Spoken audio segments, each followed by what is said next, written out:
Good afternoon and welcome to our very special session, the very last session of this year, celebrating 2021 happiness to health. And what an austere moment.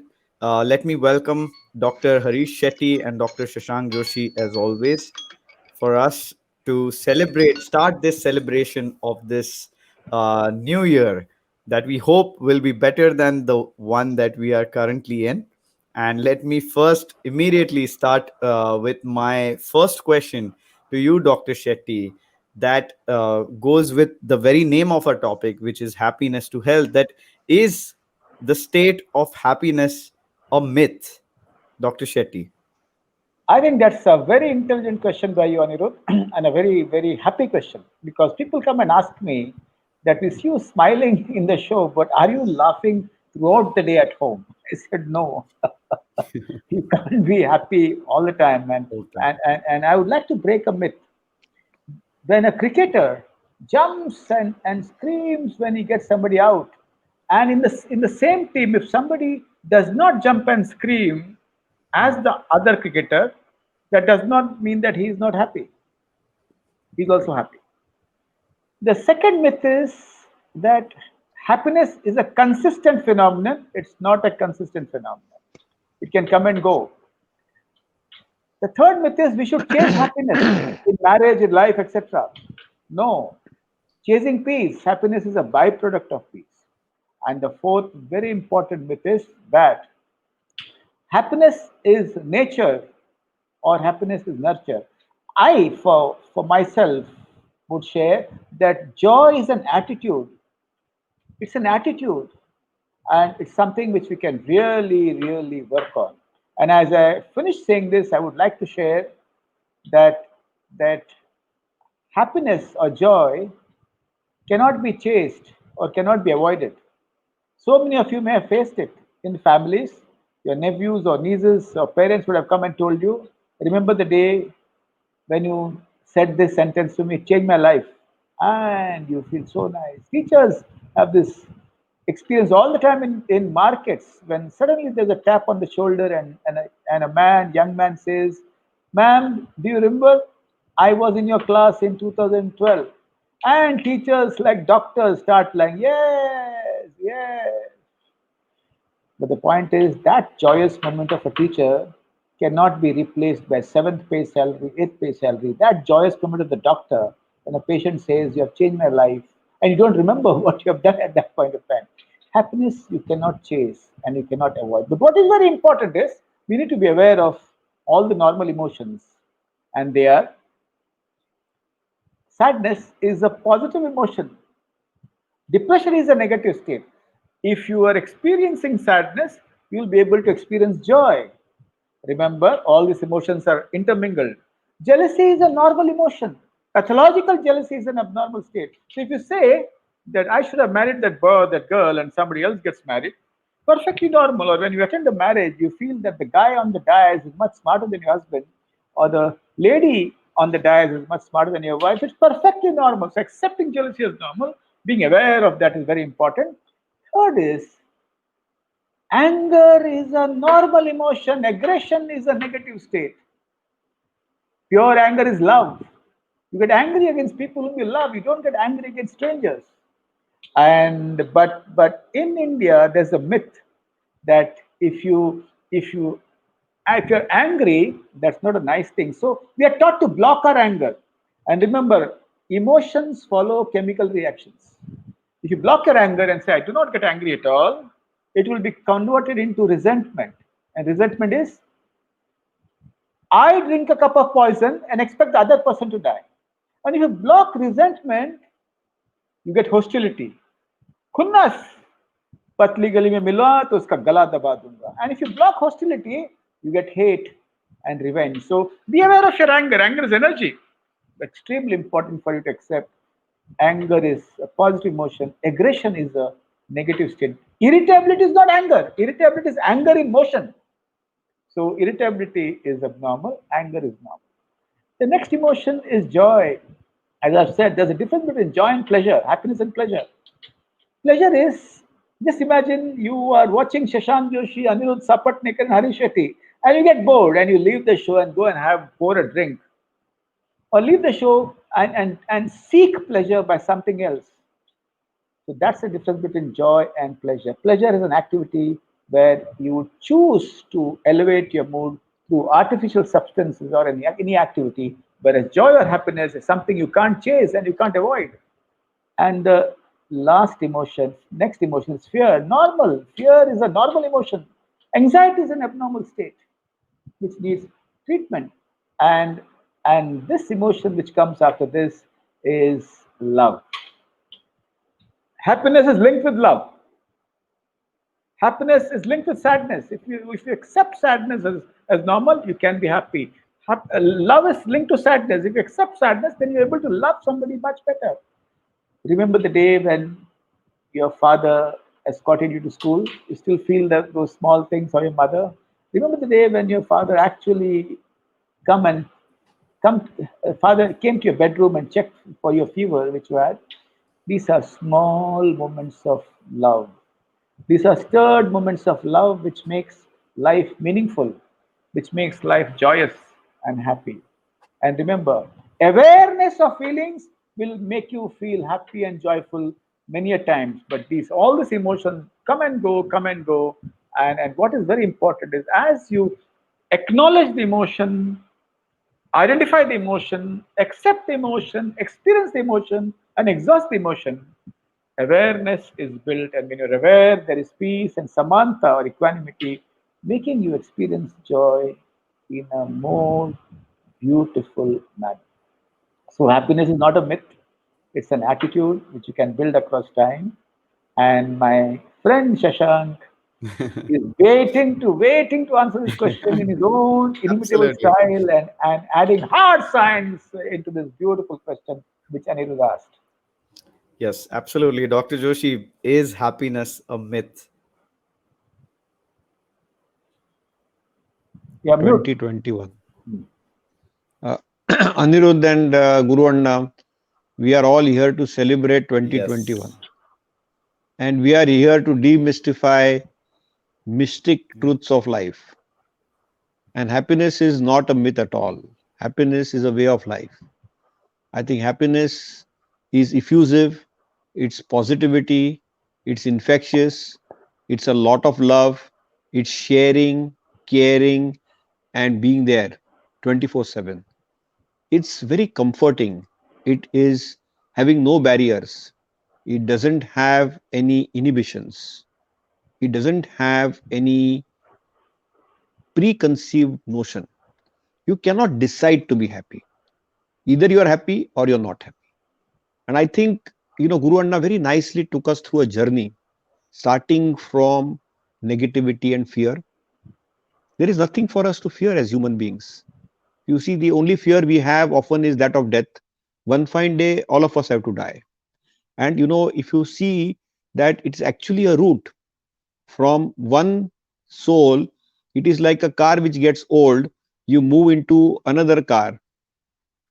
So if you believe in the cycle of rebirth, actually there is nothing to fear. Fear is a hypothetical state of mind. You should embrace even death with happiness. That's the way of life. So happiness really has a connotation. See, we are now, on the 27th of December or 2020. On the 25th, we are celebrating Christmas. We are celebrating Jesus Christ. We are celebrating, we are all here today because we want to celebrate 2021. And as we celebrate Christmas, in the Hindu calendar, we were celebrating the Vaikunt Ekadashi or Moksha Ekadashi. What is Vaikunt? What is Moksha? And this is the time of Bhagavad Saptaha, where we are studying Bhagavad Gita, the 18 chapters of Bhagavad Gita, which can be summarized in 18 lines as a summary of life. So, Vaikunt is a spiritual planet. We are all earthly human beings. We have to look up to ascend that planet. For that, many people need a spiritual master. Spiritual master is like a spectacle to see that planet better. It is like a telescope. Not everybody needs it. Like our Guru Anna is a evolved soul. He doesn't need any spectacles. He has a direct connection with the Vaikunt. And you see, happiness is what? Even as I said, the first thing which I'm talking about is fear. So biologically, when you fear death. What is death? It is that soul of our body which is going to Vaikunt. And from Vaikunt, where will it go? Okay, it will get recycled back. But you have something called as moksha. Moksha is the final destination, which means it gets submerged with everybody around. So that is fear. Then is sadness. People should never be sad, and if somebody is sad, it's also a extreme expression of love. It's extreme expression. So whenever we are in extremes, we get into a negativity. These are all the states of mind, and this is all our hypothalamus talking, our pituitary gland talking, our various circuits in the brain talking, and these are generating good chemicals, bad chemicals. They are generating good hormones, bad hormones, but they are all regulated, and they are all regulated by our lifestyle. Now, I am going to talk a little bit on the biological sense of lifestyle. All the emotions which are governed, whether it is irritability, whether it is happiness, whether it is sadness, whether it is anger, whether it is hatred, it can all be contained if we are going to discipline ourselves a little bit in a very, very simple way. We need to have a simplistic mode of life. And that simplistic mode of life is to unite our body with our own soul, our own mind. And that is the yogic way of life. And what does the yogic way or yoga teach us? It teaches us four things. First is cleanliness. We need to clean our body by processes. Like every day we brush our teeth, every day we have our bath. So it's like a cleaning process. Similarly, there are kriyas in yoga where you clean your nose through neti. We clean our stomach and our upper part of the gut by dhavti. There are enemas for the colon. So that is the kriyas. Second is the posture. Life is all about posture. You are what you are based on the image you create. And that is all about posture. Posture is asanas. Based on the asanas, you can be physically active. You can do Surya Namaskara. You can do Athak Baitak. You can even behave like a corpse, like a dead man called Shavasana. So the various asanas are postures. Postures are the construct. They put the architecture of the body. And that is what we all know. Then is the breathing exercises. It's all about air. We need fresh air. We need to breathe good air. Our lungs need oxygen so that our hemoglobin gets oxygen. And that hemoglobin is needed to charge every cell of our body. Our body needs to be oxygenated. And that oxygen supply is so important. So breathing clean, unpolluted air, fresh air is so important. We are living today in poorly ventilated, contained concrete jungles with air conditioners, which are air coolers, which are full of pollutants. In a industrial waste, in a car waste, and a lot of pollutants which are being emitted in the environment. So we do pranayama, which is breathing exercises, which makes our lungs healthy. And finally is the dhyana, meditation. We need to keep our mind calm. We need to keep our mind sthita prajna. We need to be non-impulsive. And that is also a state of trance or happiness. So there are different stages of happiness. Just, some people may dance and they feel they are happy. Some people will just be looking at you, and you will get so angry and bored that you will absolutely think like hitting that person. And that is also happiness. So I think happiness does exist. We have to feel happiness, live happiness, and be happy. See, we are all here to celebrate 2021. 2021, we should start with positivity. 2021, we should start with a lot of zest and enthusiasm. 2021, we should start with cautious optimism, but not we should be careful but not careless. We should be optimistic but not dream. It is good to dream at times, but we should not dream what is not beyond our reach. Okay, and we should walk the path where we feel we are at comfort, we are at ease, and we don't push ourselves. See, what is happening today's world is we are burnt out. I want to see 2021 where nobody is burnt out, nobody feels tired, nobody feels fatigued. They feel that they are happy, they have arrived, and they want to be living, helping, sharing, caring, and loving to people around them. So I think we have to change the micro and macro environment around us. And that can happen by some disciplined life. So it's not just the food, it's not just the exercise. You need to eat on time. You need to eat less, but you need to eat right. If you don't eat, you will be again irritable. Okay. You need to ensure that you sleep on time. Because if you don't have adequate sleep, again, you will be irritable. You need to ensure that you do your exercises. And we need to learn one art. See, Indians have two special genetics. As Indians, we have two special genes which are unique to us. Number one is laziness gene. We generate something called procrastination. You see, every Sunday morning we hate to get out of our bed, and we are having a special gene called laziness gene. Yeah. And we always keep postponing things. And there is a genetic basis to it. You are talking of genes. So there is a Yeah. genetic basis to it. Okay. And the second gene is that of procrastination. We are Right. the daydreamers. We are not doers. We are Hmm. daydreamers. And then we'll end up with a lot of things. My final thing is to be happy. One principle I have learned, Hmm. and that is not to have any expectation from anybody. The Hmm. day you learn that and practice that, and it is for me been a long journey. If you want to be very happy in 2021, have first mantra from Shashank Doshi: do not have any expectation from anybody. And my inspiration for this is Guru Anna. Guru Anna has taught me that over a period of time, he has transformed me. I have realized one thing: do not have any expectation from anyone. You will be swimming in better space. You will be very positive. You will always be generating positivity.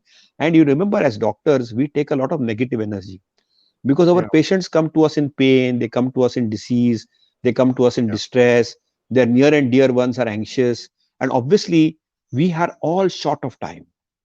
You see, the time is our biggest problem. Time management is our biggest problem. So in that space, if we learn the art of not having any expectation from anyone, whether it is personal, whether it is professional, I think we will be in a much more blissful state. Now, I know that I don't want to go into English. There's a fine line between bliss and happiness, fine line between smile and laugh, fine line between, being positive and being negative. But I think I'm very, very clear. We want a happy year of 2021. And if we are happy, according to me, take it in writing from me, it will be a healthy year. Well, beautifully said, Dr. Joshi. I want to dig further with you, Dr. Shetty, now when it comes to the happiness quotient, like Dr. Joshi just now beautifully explained. The question is how to reach there. Now, there may be multiple ways to reach happiness, and one may say that having a drink can also make one happy. So, is there a difference between unhealthy happiness, healthy happiness? Is there any difference? I think you have hit the nail. You're coming up with brilliant questions. Well, well, well. Alcohol may cause euphoria for some time, but not joy. I get a lot of calls, Dr. Shashank. The New Year Eve is coming. Should we drink during New Year's Eve? A lot of people on medications for physical illness and mental illness are asking me, should we drink? And given the background of the state of affairs we are in, I told them it's your responsibility, but I would say no. So, alcohol may cause euphoria for some time, though it is a central nervous system depressant.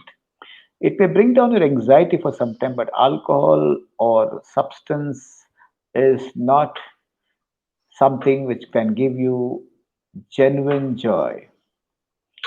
I'll ask all the audience a question. Dr. Shashank, you need to answer this also as you come and explain this.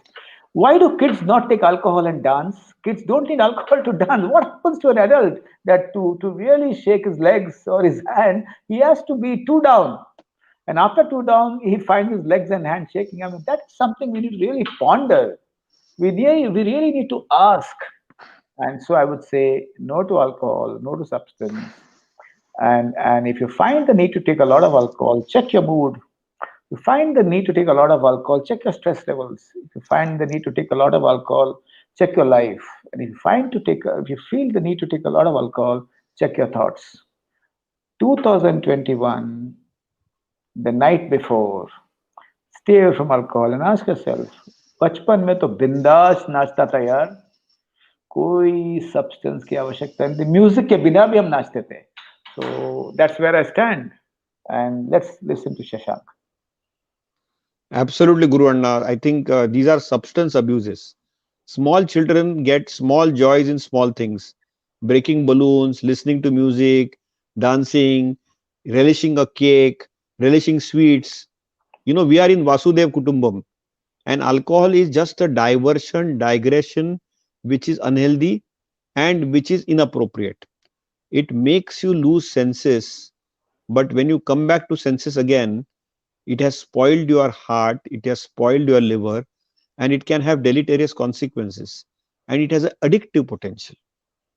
And I think children don't need alcohol. They are high independent of alcohol, while adults need it. But I think alcohol is an escapist tendency. It was used fundamentally in harsh climatic conditions, particularly winters, by Caucasians to keep them getting some, you know, thermogenic mitochondria. You see, mitochondria are those small organelles inside our cells which keep the heat inside our body. And that is why people had a little bit of wine, maybe a little bit of alcohol, so that they felt a little energized. They had that thermic effect. Alcohol is empty calories. It causes low sugar attacks. It kills the liver. There's a whole entity of alcoholics who get addicted to alcohol and destroys lives and families. So I think, and it starts under the very, very bad word called social. So, a lot of people say, I am not alcoholic. Okay, I'm a social drinker. Okay. I mean, occasional peg, doctor, what do you mean? You don't take, you're a teetotaler, whatever. You have not felt what is life. So, it's like peer pressure. It's like a way of life. It's like a symbol of status. It's a symbol of intimidation. It is a symbol of supremacy. And these are all negative symbols. You have to be happy with what you have. You don't need to get intoxicated. You have to be intoxicated with joy. You will never need alcohol. See, alcohol is an intoxicant. It is a proper intoxicant. And we need to be detoxified. And in a detoxified world, even if you have a glass of water or a nimbu pani, it is as detoxifying as a turmeric juice or a vegetable juice. And I think you don't need intoxicants like alcohol in your system. Alcohol originally started as a modified grape juice, but unfortunately it became kadwa, and then it has gone into a space where it has been eulogized by Bollywood and Hollywood both. And I think it has been eulogized in a wrong way. So I'm going to put the question back to Yeah. Guru Anna. I have seen lives and Yeah. families destroyed with alcohol, and it's a serious problem. And I think there are states in India where there Yeah. is prohibition, but I have seen when you do anything which is very drastic, okay, then actually Mm. people tend to rebel. And when they rebel, that's Yeah. actually counterproductive. Alcohol also lowers immunity. Alcohol does everything which is wrong. Yet people seem Mm. to think that it is a status symbol. It's a symbol of power. It's a symbol of joy. It's a symbol of wealth. How do you break this mindset, the mindset of ethanol intoxication in the mind? It's more in the mind than in the body. Guru Anna. I would say that addiction to any substance is not a sin. He's not a bad person, she's not a bad person. It is a problem. It's an illness which needs to be treated. Different people have different reasons for abusing substances, but a big proportion of people do have underlying anxiety, and they start to solve their anxiety, but end up having substance for a long time. Others have social problems. A lot of them have probably families who have been having alcohol. The angst and the availability of substances is also one of the most important causes. But my message to all is, it's not a sin, it's not a bad person, but it is something which we need to treat. And sometimes you need the entire community to help the person who's having a substance so that happiness is not snatched away from their lives. Thank you, Shashank. Wonderful, wonderfully answered. I'm going to ask the next question to you, Dr. Shetty. I keep, trying to restrict. I might just say Guru Anna, but basically, next question to you, Dr. Shetty, is so people have this thing about love can cause happiness. People who have their family around in the current situation, especially, so love can cause happiness, right? Is that a correct assumption? Yeah, absolutely. Well. Ability to love is an attitude. Ability to see the good things in your parents, in your children, among your friends and your neighbors as much as you can, without picking up only the negatives. Those who have critical parents, excessively critical parents, become very cynical as children when they grow to adults. People who live in extremely critical environment where sarcasm and criticism is a way of life become very cynical and are not able to perceive love. It's small doses of love which you have to be alert to. Don't wait for the big dose. Don't wait for the big party on your birthday. Don't wait for the big party on an achievement, but those small doses of love. A man or a woman whose antennas are awake to small doses, which means a son who says, "Will you have water?" as you enter the house from a difficult day or a tough day. Don't say, "Pani udhar rakh do yaar, मैं P लूंगा." नहीं, नहीं, that is love. A rickshaw wala who says, "छुट्टा छोड़ दो बहन जी, कौनो बात नहीं," that is small dose of love.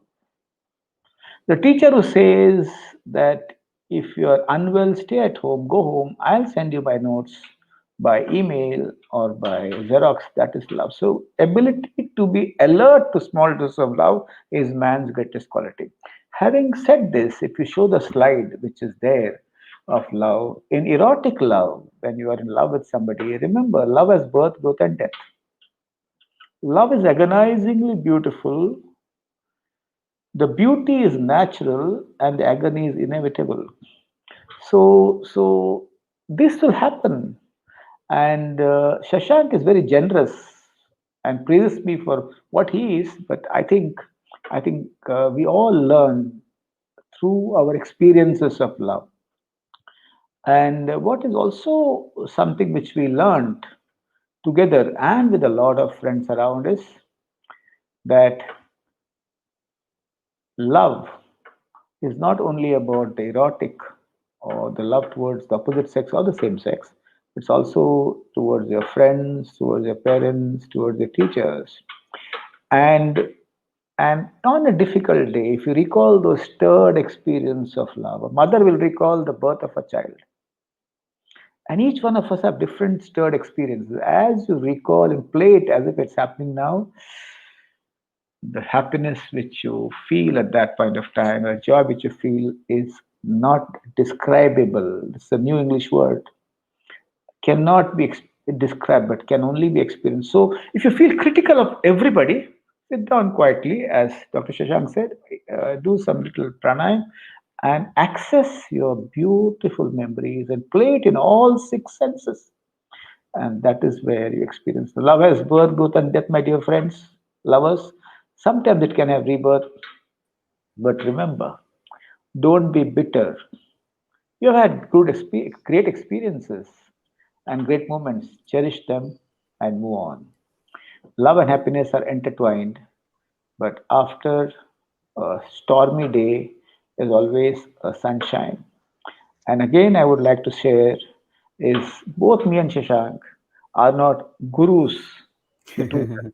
We are not immune to the small indiscretions which the Right. world also also may experience. So we are all human beings, but what we are sharing is out of our experiences of life and out of science, which is related to happiness. Absolutely. The next question I have again for you is does No, I would intense. ask Yeah, yeah, yeah. Sorry. Shashank, you want to share anything about Yes. love and happiness. Yep.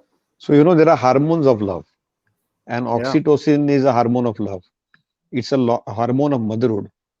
The mother and child's bond is so unique that it makes you, truly test word in a biological sense. And oxytocin and various other hormones which are secreted, which are called as the love hormones, they have chemistry. And when I say chemistry, we all know what it means. It is not just a biological chemistry or endocrine or hormonal chemistry. It is a chemistry of touch, it is a chemistry of feeling, it's a chemistry of thought, and it's all programmed in such a way that it's a selfless, and it has something which is very unique. It is absolutely unconditional. Pure love is unconditional. Pure love is spontaneous. Pure love sometimes can have hate and anger in it, but pure love is pure love. And it cannot be described, it cannot be defined in a dictionary. It has to be felt, and it has to be celebrated. Love has to be celebrated. Just like we are going to embrace 2021 and celebrate 2021, we have to celebrate. And there's a lot of endocrinology in that. I told you Yeah. oxytocin. Similar to oxytocin, we have so many other hormones, so many other chemicals of our body which make us feel good. So, Hmm. love has one unique feature. It has a feature of warmth. Hmm. It is a feature of being wanted. And I think when that comes in human beings by stimulating some hormones, there's a very complex orchestra in our body's brain, hypothalamus, pituitary, and peripheral glands. Hmm. And this orchestra is like a symphony, it's like music. And when that happens, you feel love. When we analyze love from a scientific or a biological basis, we see it's so complicated. It is far more complicated than the simple acts of life which we do, like the simple acts of sports which we play. So remember, love has a lot of biological sense in it, and love is the genesis of progress, of prosperity, of everything which is good in life. And remember that all good things need to be celebrated, but they need to have also some discretion. Love doesn't have boundaries. So, one thing unique about love is no boundaries, no condition. It is pure without expectation. That's how I would summarize love. I would go back to Guru Anna for his further pearls of wisdom. I think beautifully said. Thank you, and love, and we'll talk about it at the end of the show. When yeah, Anirudh, you are Now, brilliant. now the opposite end of this spectrum is hate. So when we say I hate you, a lot of people have very strong emotions these days and say that I hate you or I hate this, I hate doing this. So does intense hate interfere with happiness? What a wonderful question. And there's a song, no, in Delhi Belly. I hate you so that I can love you. Like I love you. Right. But Anirudh, intense hate anywhere can interfere with love everywhere. If you hate your mother-in-law, you can't love your spouse. If you hate your spouse, you can't love your children. If you hate an individual or a group or a community, you cannot love the people around you. So it needs to be resolved. Right. And hate emanates from anger which has been unresolved or blocked. Remember, if you lock your feelings or if you block your feelings, Hmm. it will explode in the body. Mind and the body keep talking to each other. So when you Right. lock your feelings, it will hit the body. So hate is a distorted anger which has not been healed or which has not been understood or the person has Mm. not been aware. The intensity goes up and you get destroyed. Yeah. Nothing happens to the other person. So how to resolve hate? Yeah. Well, That's good. well, well, well, well, well, as you show, hate hardens inside a freezer. One of these days, some years back, I was conducting a session for a bunch of senior corporate executives, and I was discussing hate, my hate. I mean, we all have a hate list, no? It slowly goes down as our awareness improves. It Yeah. slowly goes down as we become more human and we introspect. And the hit list also goes down as time passes. But being aware of the hit list, so what happens? If you block your hate and keep in the freezer, it remains hard. If you bring it in room temperature, it starts dissolving, which means, and that meeting with senior corporate executives, HR manager said, Dr. Shetty, he just said that he cannot really stand his uncle who took all the property of his father. Let's work on him now, Dr. Shetty. I said, no. His hate has started dissolving because he has brought it from the freezer on the table in room temperature. So, a lot of us normally getting it out in room temperature and acknowledging that this is an unresolved emotion begins the process largely, maybe not all. So get the hate from the freezer to room temperature and you'll find it slowly dissolves and you'll go back to the original anger which you felt when your uncle actually did something by which your father was deprived of his property. And then you might find better answers. Each one can find their own answers. Again, I re-emphasize that both me and Shashank are not immune to all these issues Yeah. that we are describing. We are as human and as fallible.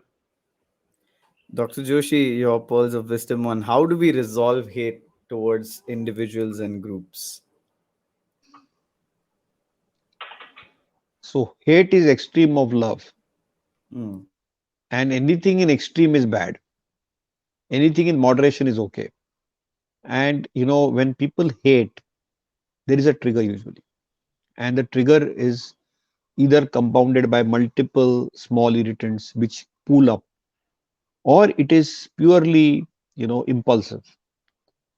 Now a lot of people have challenges in life, and we don't know. You see, when somebody hates somebody, we don't know the background of that. We are scientists, we are medical doctors, so we try to understand ki why this person is having such a deep seated hate. Did that individual have some childhood trauma? Did that individual have some adult trauma? Was this individual mishandled by somebody else? Is it a reaction of that on someone else? So I think we need to be very clear. We need to analyze a construct and try to unravel why is a person behaving in a very negative way. Now we also hate things like food. you know some people hate sweets, some people love sweets, some people hate spicy food, some people hate salted food, some people can't stand smell. So all these are extreme postures. What does it tell us? Hate basically tells us that you have poor impulse control, you are not able to generate positivity, it rekindles some negative memory, usually micro or major traumas which were there in the past, and those past lost traumas are being replayed like a record, which makes your hate harder. I love the analogy Guru Anna Harish Shetty sir gave of the hardness in the freezer and thawing out in room temperature. And fundamentally, for that, if we are able to de traumatize our past, walk the path with a lot of cheerfulness and positivity, you need a mind coach. You need a friendly neighborhood mind coach or a psychiatrist to handhold you if you get extreme posturing, and then you need to deconstruct it. You can also do it yourself, but I think it's not easy. And also remember that as long as the hate doesn't translate into violent actions, does not translate into acts of indiscretion, does not translate into a law and order problem, it can still be contained. And if it can be contained early and nipped in the bud, it's okay, as I said. But you need to understand that a lot of wars have been fought on hate. And remember, the other biggest biological underpinning of hate is the simplest word of English language: understanding and misunderstanding. So that miss of the understanding is nothing but understanding being missed. And if you then generate that misunderstanding starts a vicious cycle, like a chakra viewer which does not have a answer. And then every trigger will make you have a manthan, and it will make it worse and worse, worse and worse, worse and worse, and it will lead to war. We need peace. We need positivity. We need happiness. And therefore, we need to identify those triggers which churn negativity and nip them in the bud. It is very, very useful to soften people who have hatred. And that is not to tell them to avoid it. You see, a lot of people try to avoid it, it gets submerged.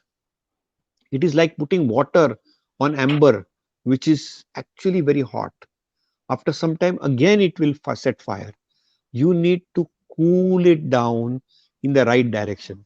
So I think hate has to be handled with care, with caution, with love, with positivity, and of course, with the help of professional mental health professionals, which we have all around us.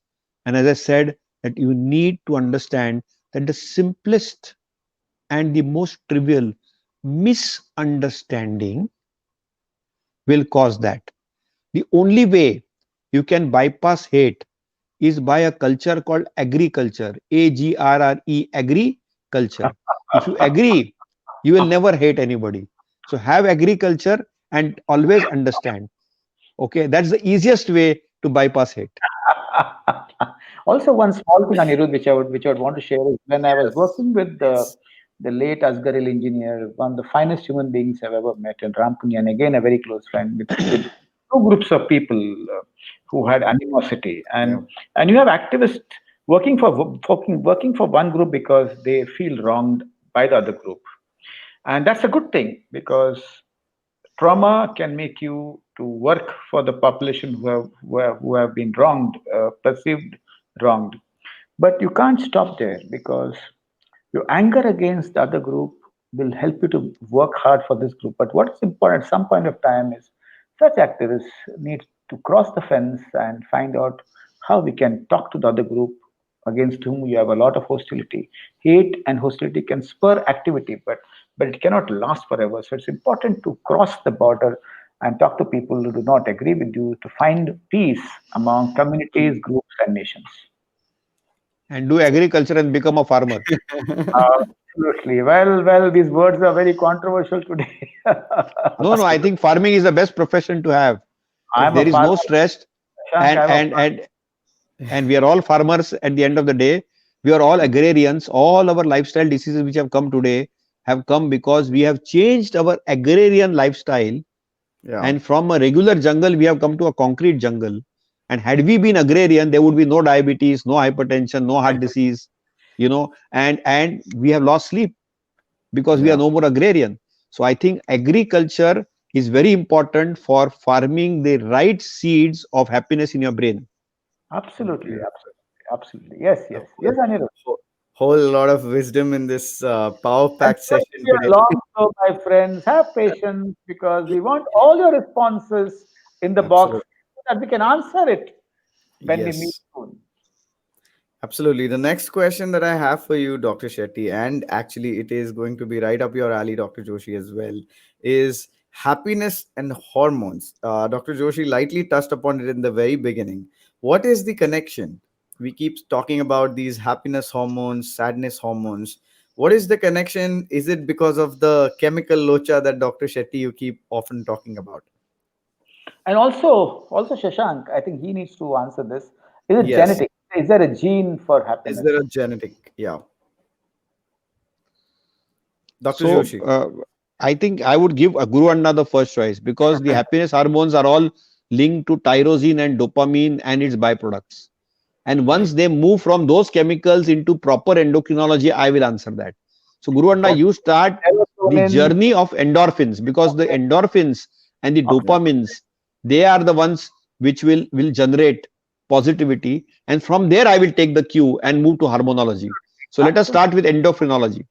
And So also, just to add one more thing about instant gratification. That's my part of the question about the current, my generation wanting to have Instagram instant gratification. So if you can also answer that in that. Thank absolutely, you. of course, serotonin, dopamine, norepinephrine, as well as endorphins are the mediators for joy and happiness.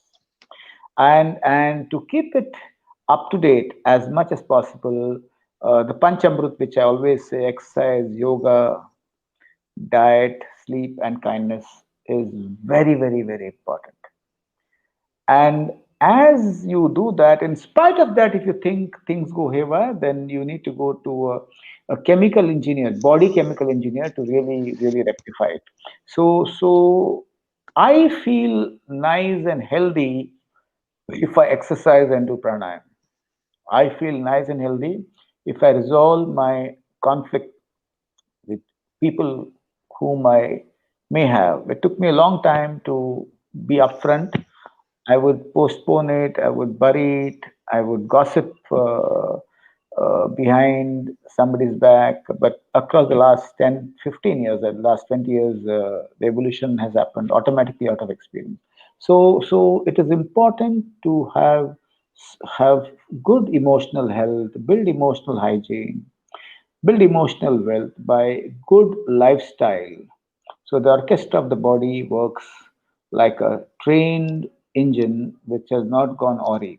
At the same time, there are certain attitudes that might really alter the neurotransmitters in the brain. And one attitude is looking at everything with a lot of cynicism.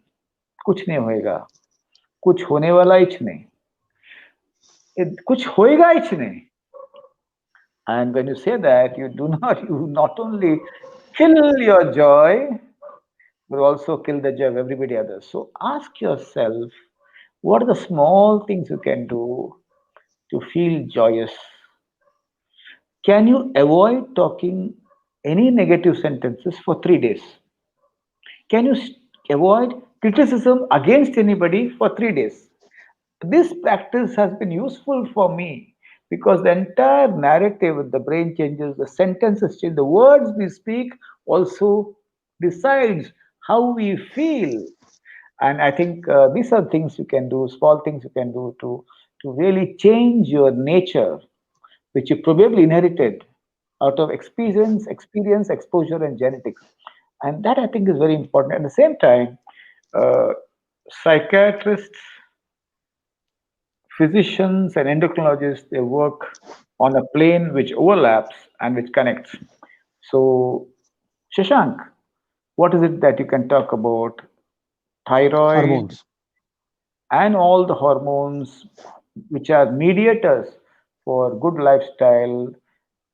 Can we stimulate it? Can we avoid the issues which face a lot of people who have endocrinological issues find it very difficult to experience joy, apart from being depressed or apart from being associated with depression?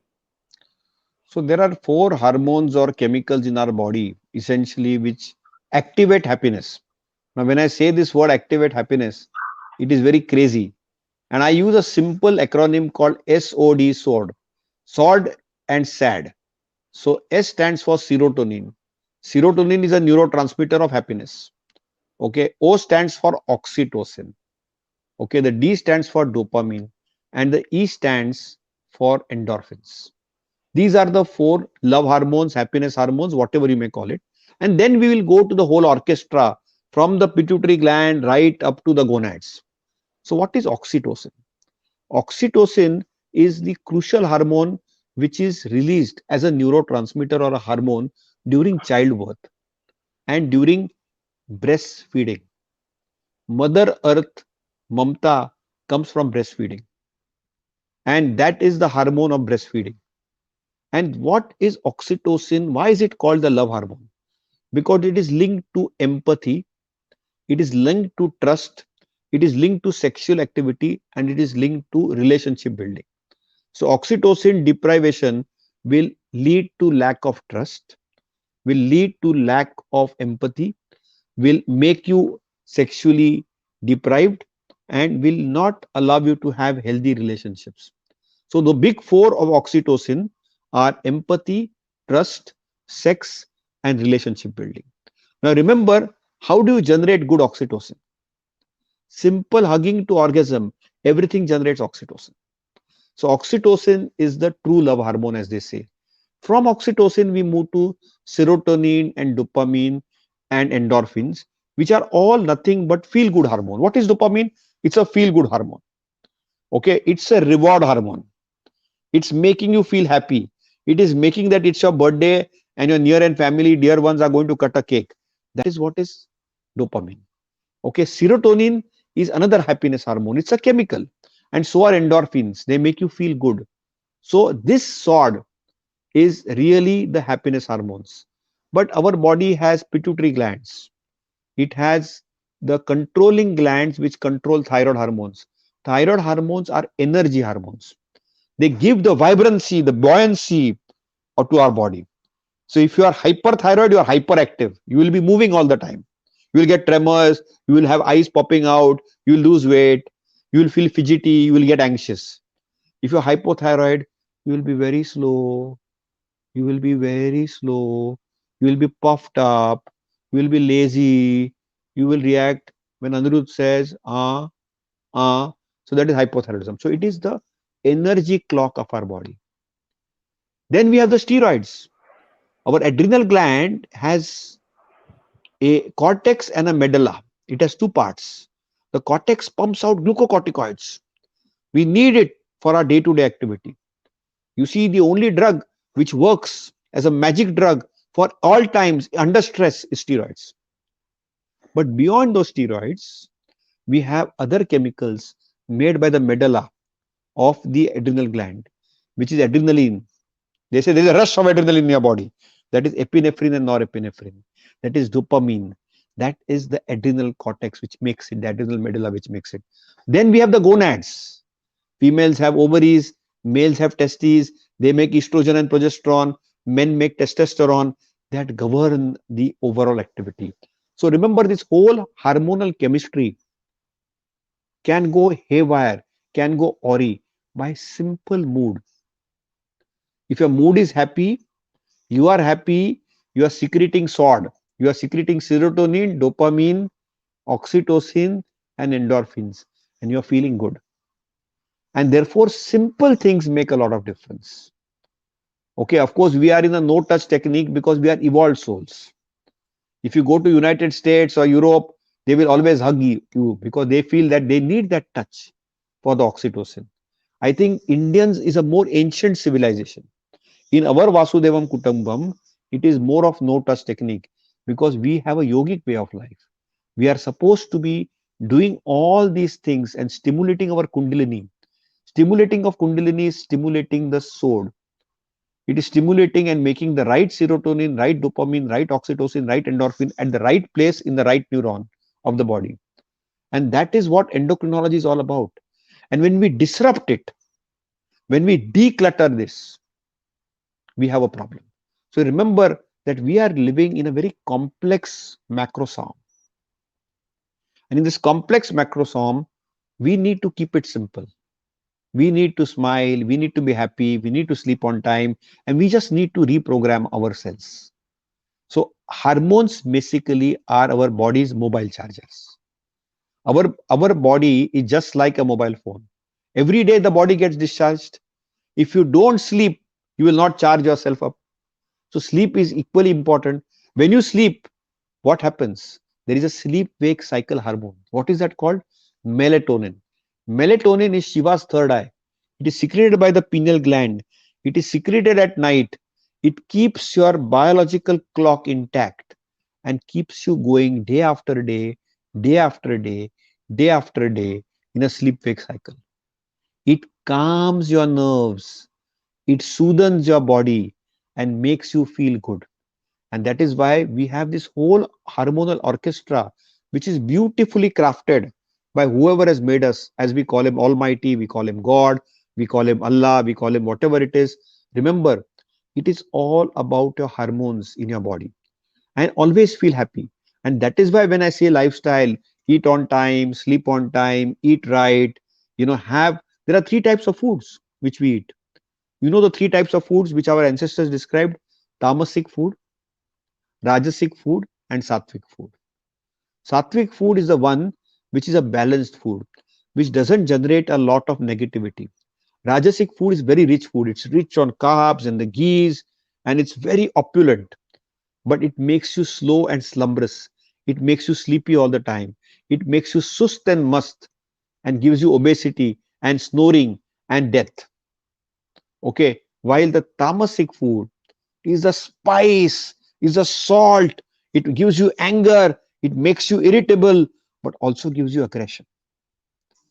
So, biologically, if you want to have the right food, it has to have a little bit of both and balance the journey in between, which is called as sattvic food. The food which calms you down, the food which is whole grain, the food which is fruits and vegetables, the food which is simple meats, and walk the journey. So, I think our life journey has some purpose, but it has to have that Yeah. zeal, zest, and positivity, and that comes from the love hormones. So I think the most important thing to generate love hormones is being feeling to be wanted. If you Hmm. don't feel wanted, and if you are not looked after, then you Yeah. get into a zone of negativity, and then you land up with doctors like Dr. Shetty. So I think we need to get that switch right. If we get that, and most people do it, because in everyday life we are so overburdened with so many small things. Mind you, the smallest child, Yeah. okay, who is not even going to kindergarten but going to a play school, is as distressed as the Hmm. top managing director or CEO of the world, because the biology, the human beings are doing the same acts all the time. Only the influencers are different. The Right. influencers are different. That time for that small child, it is all physical, but Yeah. that is impacting the mind, which will Hmm. carry with that person when he becomes an adult and will come out as a trauma later, as a disease later. While for that adult, he's extremely conscientious of what he is, how he is, what type of shirt and tie he's wearing, what type of spectacle he's wearing. So he's very conscious of image. So remember that we have to have the right balance. But as I said, we are getting into 2021 with celebration. We are getting with 2021 with empathy and sympathy. We are getting in 2021 with giving. Be a giver. The more you Yeah. give, the more you will get. And I think if that philosophy starts, that you learn to give, learn to Yeah. share, learn to care, then you will be loved and you will love. Beautifully, beautifully said, Dr. Joshi. Continuing on the journey of the happiness, the question that comes now in the current situation that we are in: how can people with serious illness be happy? And to cite one example of that is a man lost his wife 3 months back and claims he's all fine and happy. Is it really even possible? Dr. Shetty, you're on mute. Please unmute yourself. I would not want to judge this person, but I had a man who came and said his wife died 3 months ago and he's forgotten Yeah. everything and he's happy. And in the sentence, there was a word Hmm. forgotten. And that gives me a clue that this man has not grieved the illness of his wife and he's repressed it. Probably Hmm. because he did not want to hurt anybody, probably because he was probably not comfortable to grieve, probably because it caused a lot of anxiety so that he has blocked it. Remember, Hmm. lock and block. Emotions are dangerous. And I knew that he was not happy. I had to just Hmm. ask him a question.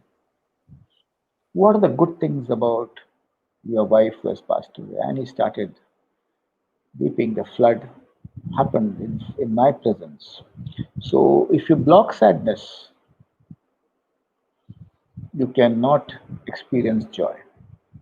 And there's something known as a circuit breaker, Anirudh, in our house, where when there's excessive voltage, the circuit strip and the light goes off. So after a trauma like this, there is a rhythm breaker of life. The rhythm breaks. So to re-establish the rhythm, be aware of the high voltage which has happened. Respond to it the way human beings do respond. God has given us tears, God has given us sadness as a feeling, God has given us friends, relatives, counselors to share, and see that you attempt to be as human and vulnerable and not strong. Remember, mind is not made of iron and steel, it's actually made of cells all over the body. And so get back your rhythm by acknowledging what happened without shame, without fear, and without guilt. Then you'll find small things of joy to really make you very joyous after some time. Serious illness, when people suffer, and it's a continuous illness, look for one day at a time. Other day, a person was suffering from cancer with metastasis. I would not name the person, but I would like to name her. Kalpana Chaudhary shares and exudes joy to people around her in spite of her physical state and in spite of her illness all over the world. Everybody may not be able to be in that state, but one friend's father told me, I am not very well, but when I read the newspaper for 5 minutes or half an hour, I feel nice. Somebody else told me, somebody else's mother told me, I'm on dialysis for a long time, but when I play with my granddaughter for a short time, I feel nice. Chasing small joys is one of the best ways to experience joy in spite of the illness. Talking to your body again and again, asking it to behave, has also caused change in many people. Norman Cousins, when he had a very serious illness, went and closed himself in a hotel and saw only laughter videos and humor videos for a very long time. It's recorded. If you type Norman Cousins, you'll know. So, little joys, thanking those who are taking care of you and not blaming them for your state also helps. Even if your daughter-in-law smirks or even if your daughter is irritable, Hmm. as people clap in a hall for a singer, for a dancer, for a speaker, or for anybody, it may not change much for the speaker or the dancer, but when you start appreciating, your heart opens and joy automatically starts. Which is why in school the 10 standard boys clap the most, Hmm. but the teachers don't clap as much as the 10 cents because they've forgotten to appreciate. So when you clap, you're appreciating yourself, not the person across, and joy starts. So small appreciation, little joys, little activities, micro joys merge into a sense of peace. Hmm. And for that gentleman who has lost his wife, I told him there is never a complete closure of any separation. No, Yeah. we don't talk like this. Let's have closure. What is closure? It's never complete. It's always incomplete. There will be something always left. Perfectly all right. Don't try complete closure. And as the grief continues, he or she will be able to talk about his wife in a manner which is also happy and Hmm. smiling. And that, I think, is the journey for all of us after facing a serious trauma. Absolutely. So wonderfully said, Dr. Shetty. I want to ask the same question a little bit differently to Dr. Joshi. Dr. Joshi, you must be facing this similar kind of situation with your patients. A lot of people who come to you have lost people in their in the current times. And so in that time, what do you personally feel? It's a little bit of a personal question I want to ask you. What do you feel, and how do you sort of respond to this sort of a loss of the patient's family member? You're on mute, sir.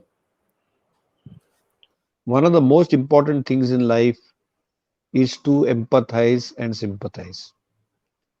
And that's an art. And remember that you need to feel Hmm. people. You need to empathize with them. You need to be sympathizing with them. Hmm. We need to be grateful. See, gratitude is very important. In grief, you have to be having gratitude. So let me address when I know that Yeah. somebody has lost somebody, it is very important to be patient and empathetic. Allow that person to grieve, allow that person to cry or emotionally, so-called discharge. If we don't allow that emotional discharge, you will bottle up that discharge, as Dr. Hari Shetty said, and that bottled up discharge is hurtful for that human being. So, allowing the person to grieve, which can include sometimes even crying, is very, very important, healthy, and appropriate. So, that's very, very crucial. Beyond that, it is also important to recognize that whoever you have lost in life, that person has attained solace, has gone to a better place, and we need to cherish all the good memories, celebrate those memories, live for those memories as if that person is with you. When we cherish those memories, when we start moving with those memories, then you will start understanding how to conquer grief. There is a journey from grief to celebration and celebrating that person you have lost. And that journey is a very delicate, very sensitive, very personal journey, which needs privacy, confidentiality, emotional journey with a lot of discharge. There is nothing to feel ashamed about. We need to have Hmm. gratitude and we need to look at it from negativity to positivity. It's something which we have to handle with a lot of care because remember, some people tend not to be sensitive. Some people Yeah. try to avoid. Some people just can't face it. But remember, best is to face it Yeah. with appropriate, sensitive, delicate, careful manner, feeling and ensuring that the person with you feels that you are hand holding him in this Hmm. journey of grief so that he can then download or discharge Hmm. and not get stuck. The worst thing you can do is getting that person stuck. And some people get stuck with their grief for years and years. And then, I'm sure they have to see professionals like Professor Shetty, and then they have to declutter that. So it's Hmm. important that keep it simple and be very, very sensitive. And if you can't handle it, refer them to a grief counselor, refer them to a grief coach or a psychiatrist. Sometimes we can't handle it, but I have to encounter it every day because we see people every day. So Yes. we try to do what best we can. Hmm. If somebody opens up, if somebody doesn't open up, give them their space. Hmm. Respect privacy and space. Unfortunately, in India, Hmm. when somebody is no more, we sometimes want to express our emotions, but Yes. we never think and put ourselves in the mind who has lost that near and dear ones. And I think Correct. the virtual world, sending a message electronically, sometimes is far more touching than Hmm. being there and Hmm. actively participating in the process. Again, as I said, this is a very sensitive matter, a very Yeah. delicate matter, and has to be handled with care. I hope I have tried to answer a little bit of your question. So I Yeah. think ideally Guru Anna should have answered this question because I'm not a domain expert in grief management, but I do encounter this in my daily work. And we all encounter it in our daily work as doctors. And remember, after all this, Hmm. we have to keep working. Yeah. We have to go to the next patient. where we have to be appearing with smile, though sometimes we feel very sad. So we also need to grieve, and for that we need to have a lifestyle, and that is Yeah. where gratitude comes in. That is Mm. where something which we need to ensure that we complement, be positive. Also remember, Mm. it is very important to acknowledge unhappy moments. Mm. and accept it. You see, and if you don't acknowledge unhappy moments, and this has come to me as a process of self realization, if I Mm. do not acknowledge unhappy moments, Dr. Shetty was talking of closure. Thus, acknowledgement of unhappy moments, acknowledgement of mistakes allow you micro closures which will Mm. make you feel good and eventually walk you to a journey of happiness. Right. I would like to add here, and Yep. my dear listeners, it's a long journey this time, and all your questions put on the box, and we're going to answer each one. Next class would be only your questions, so be there. So also, Dr. Shashank, we are happy that you're talking about mental health because we are mental health missionaries, and we want you guys to become our ambassadors. So we're very happy because Professor Vic said mental health is too important to be left to mental health professionals alone. But I would like to hear all relatives who go, all friends and relatives who go and meet people who are in grief, Mm. kill your curiosity of how it happened, what it happened, why it happened. Mm. Just be there. Vandana Gupta shared a beautiful experience long ago that when she had cancer, Vandana Gupta we care, when she had cancer, she was in the hospital and people would not leave her till she started weeping and they felt that was the end point. Chalo, usko kam se kam humne rulaya.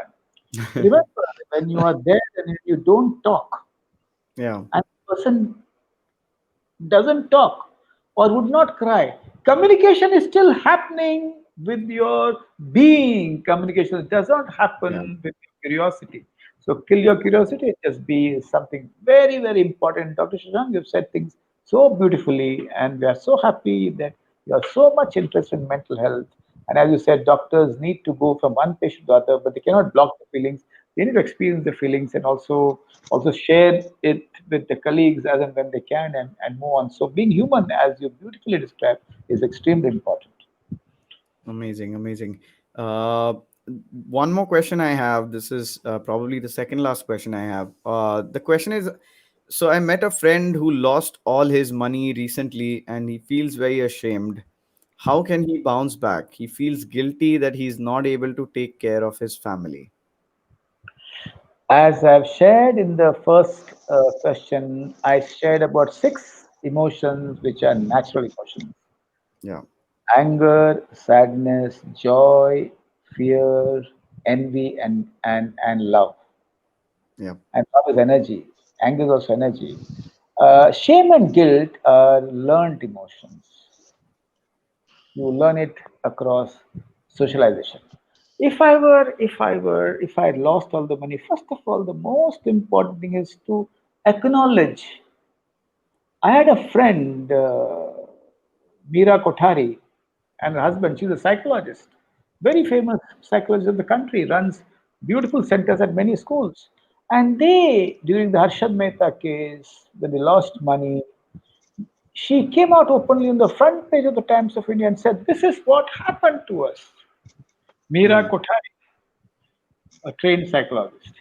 And then when you accept what has happened to us, Hmm. shame dies and creativity starts. How do we overcome the situation?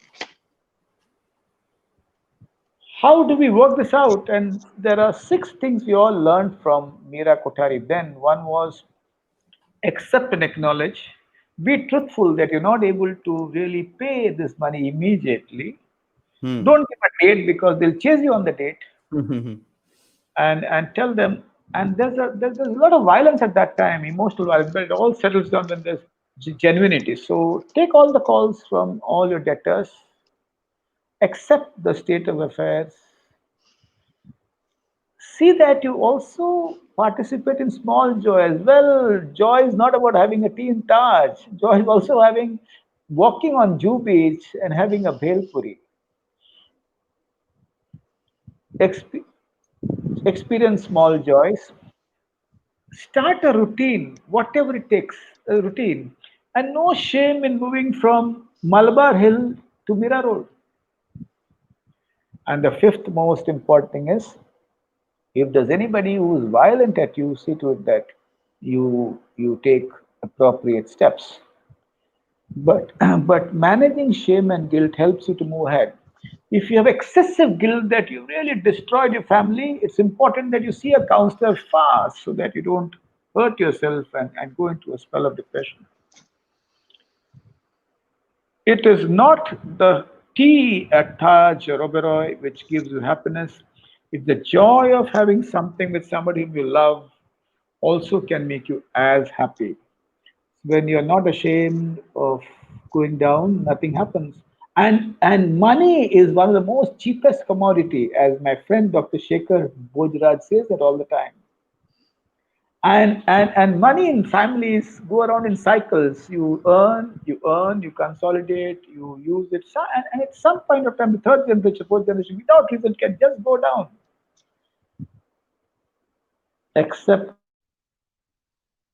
identify your feelings, experience your feelings, and exhaust your feelings. At the same time, do all the five things which I shared, which I learned from Meera Kothari, a wonderful psychologist, and with her husband, who came out openly and shared how they moved from the situation. And at times you'll find that people avoid you, fine. The people, even if they give you moral support, fine. And also kill shame, seek help, and ask help from anybody and everybody to start your work all over again. And that I think is important. As somebody said in the movie Guru, you can snatch my money, you can take my money, you can take my property, you can take my wealth, but you cannot take my courage. I will start life all over again. And so across time, if you keep your coconut active, as Dr. Shashank said, all the cells of the brain are firing, and protect your dream and your brain, you'll find creative ways. But if you lock yourself in a room in silence, that could be dangerous. So, friends, if you find your anybody whom you know who have locked themselves in silence inside their homes, please knock at the door. Not that you can help them with money, but you can help them with love, compassion, and seeing that they take help. Wonderful. The last question is of the favorite domain of both of you. I do a lot of yoga and I'm still not happy. What do I really do? Dr. Well, at this point Yeah. of time, I pay my obeisance to Patanjali Yeah. and Gautam Buddha, the world's greatest mental professionals. Patanjali gave us yoga. He did not say it's his yoga. He said experience of thousands of rishis before him. Gautam Buddha gave us Vipassana and Buddhist philosophy, Buddhist psychology, and mindfulness, which is another word for Vipassana. Uh, Dr. Shashank will agree that if you do this as a ritual, it will not work. सुबह आसन में बैठेंगे शाम को सबकी वाट लगाएंगे अरे यार if it does not pervade your life, if yama niyama is not part of your yoga, what the hell are you talking about? It's not a ritual. अभी मुझे करना है योगा सब यहाँ से हटो चलो चलो मुझे योगा करना है अरे यार when you are not joyous and peaceful while breathing or doing the asanas or even following the ashtang yoga whatever ang you can really follow and practice. So yoga should pervade your life and don't convert into a ritual. Don't convert into an activity to tell the world that you are yogi. And those who talk a lot about philosophy all the time, they don't practice it. They don't practice it. So be in the state of yoga or mindfulness. You'll find that things actually move. So people get very angry and they are not actually doing yoga. And don't do yoga to change everything overnight. Yeah. अरे धीरे से change होता है change slowly and talk to a yoga guru to understand more about it so that you are guided while practicing yoga. I would really recommend. There are million centers which are beautiful across the country, but my experience with Yoga Institute Santa Cruz has been beautiful. So is Shashank's. Another reason when you feel not good is probably you do not need yoga. You might have missed your thyroid medicines. You might have missed those medicines for physical illness, and you may be very severely depressed that you need something more apart Hmm. from it. So that could be the reason. Shashank, you want to add something? So I think, Guru Anna rightfully said that yoga, adherence to yoga is not a ritual and Hmm. it should not generate stress. So there are 8 points as you are saying about Ashtanga Yoga, and Hmm. Sashank has 8 alphabets in 8. I'm Okay. going to tell you 8 happiness points. And if you Excellent. follow those 8 happiness points, and I'm going to go very slowly, they're very simple to do. You Okay. you can do whatever yoga you want, you will always be successful. First thing is you have to smile. If you generate negativity and stress and shout, yoga, whatever you best asanas in the world you will do, you will be zero. Zero, JDRO, zero. So smile. First thing is start with smile. Because without a smile, you are zero. So without that smile and cheer, you are zero. Second is exercise. But exercise is not a ritual for your body, for your muscles. It is for your mind and body both. So second is exercise your body with your mind in that. There is no point exercising or doing yoga thinking what is in my bank. I have forgotten to pick up this. I am going to eat here. I am going to screw somebody else. I am going to do this to this person. No. When you exercise, your mind, body, and soul has to be one. So exercise with your mind there. Declutter. Don't get any negative thoughts coming into it. The third thing, 1 and 2 will only be successful if you get plenty of sleep. If you sleep less, it's a recipe for disaster. Good sleep is so crucial. That is my third point. It's very, very important to have good sleep because if you don't sleep well, you will be there. When you eat, eat with a mood in the mind. Don't eat as an impulse. Eat mindfully. Eat with positivity. Relish that food. Taste that food. You may eat less. You may share it with others, but eat with your mind there. The fifth point, you may do any amount of yoga, but if you are not grateful to yourself, to your teacher, to your people around you, you will never be successful in a yogic habit. Yoga is a way of life. And one Hmm. of the important tenets of yogic life is to be grateful to what we are. And I think gratitude is so crucial. The sixth point is always give compliments to others. Give a compliment, it doesn't hurt. Say something good. Even if the person is very bad, you hate that person, say, you're awesome, you are lovely, you are the best person on planet Earth. Give that little infection, which And is positive infectious. everybody who's on this earth has something good, has something. Absolutely. Look at always good things. So give a compliment. See, yogic practice is not easy. And this is all happiness because if you give a compliment, if you feel grateful, you will succeed. The seventh point is breathe deeply. Deep breathing is so crucial for good yogic practice. Pranayama only completes yoga. Just doing asanas, doing some drama yoga, power yoga is never going to make you successful. Hot For yoga. successful yoga, for successful yoga, deep breathing is very important. It's all about pranayama. And the final point, I made that point earlier, is remember, nobody is perfect in life. Nobody is perfect in life. Acknowledge your unhappy moments. If you want to walk the path of happiness, you have to acknowledge that you are human. You will have unhappiness. You will have unhappy moments. Acknowledge them, conquer them, and celebrate 2021. Absolutely, Shashank. So beautiful. There cannot Wonderful. be complete positive state. There will be unhappy moments. There will be negative state. And this eight points which I said, Ashtanga Yoga and 8 points. I think each one should follow. And not only that, we should share it with friends, families, and everybody around. And all your questions, again, I'm reminding you, put it in the box because we're going to come back for part two, only your questions. Absolutely. Thank you so much, And Dr. at this Joshi. point of Yeah. time, I would like to acknowledge the Yoga Institute for Yes. coming up with a beautiful app, Nispan. They will be Launching it in February, but I would like to show the promo right now because we support yoga everywhere and anywhere. Absolutely. In life, all of us come across millions of situations that challenge us in so many ways. What if we told you that we have a solution or even a meditation for each one of them? The mind sometimes does feel like a difficult place. Feelings like anger, insecurity, low self esteem, depression, relationship problems do overcloud our consciousness and daily workings. That's where we come to your rescue with Nispanda, a meditation app from the oldest and the most authentic, the Yoga Institute, that has been specially curated for each one of you. Yes, all of you. Features that study your behavior patterns to suggest and guide you through the meditations that you need. Wide range of meditation that is specifically curated for each situation that you may face in life. Group meditation, personal journaling, and some never seen before features too.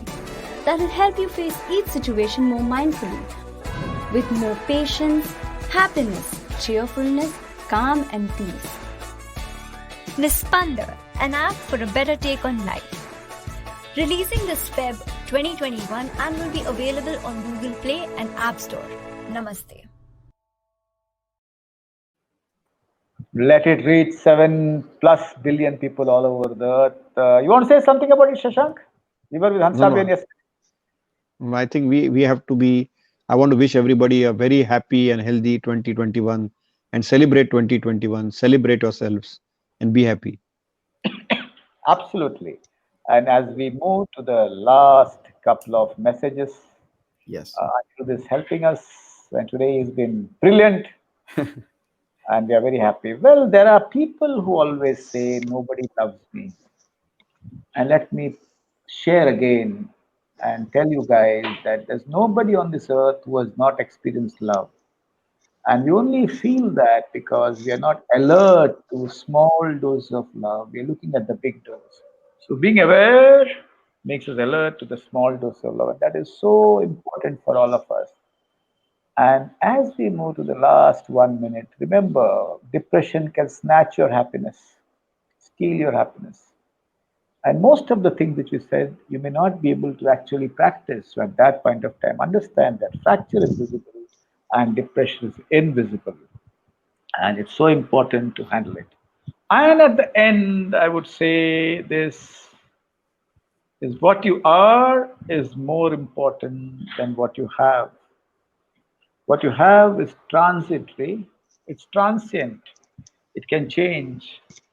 But what you are will help you to feel peaceful, experience equanimity or samantha, and move through your journey with joy, sadness, and all the emotions, but awareness would be present. Do not forget to come back next week. We are going to Absolutely.